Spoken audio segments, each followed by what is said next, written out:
name is Rhonda Bathurst, and I'm the Executive Director of the Museum of Ontario Archaeology.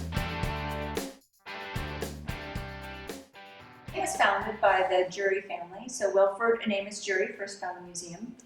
Probably about the late 1800s, they started collecting these sorts of materials from across southern Ontario, First Nations materials in particular. And they collected that to a point where they put it in a museum over at the University of Western Ontario. And from there, it developed into a museum, full-fledged museum that they moved out here by the early 80s. And in 1981, I think we opened our doors here.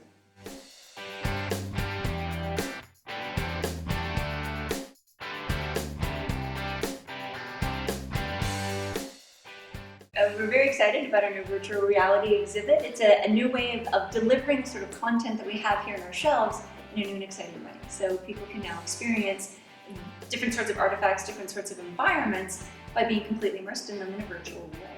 So we started this back in January. We opened it for the first time back in January. We've had a lot of very positive feedback. What people are finding so far is they find it a very immersive experience. So especially having it out through the winter, it's a little bit warmer to come in here and experience a virtual space as opposed to a cold space. We're able to populate it with a fire, and we're able to populate it with furs and the sorts of things we can't necessarily get out into the longhouse very easily. But it does allow people to be present within that digital space, and they get to engage within the digital space. It was built off of a PhD candidate's project, so he made a lot of effort to pull in all the archaeological information he could get, ethnohistoric evidence, and oral history in order to make as accurate representation as possible, which is also the best, the newest possible way that we can possibly present the evidence that we have without having to destroy and rebuild a longhouse every couple of years. It's a lot easier to do in a digital format of that experience. The museum is primarily on First Nations. 13,000 years of history here since the glaciers receded from this area.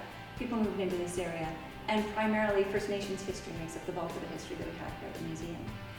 But what we're teaching kids, we fit curriculum, course curriculum, so anywhere from life ways to how people were interacting after colonialism, to different cultures and how cultures evolve and change over time.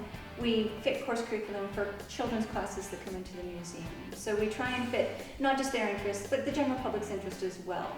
And where this museum originally started as a museum that focused on First Nations and pioneer life, it's split, and eventually what we now know today as Fanshawe Pioneer Village focuses primarily on pioneer life, whereas here at the museum we still focus primarily on First Nations material culture.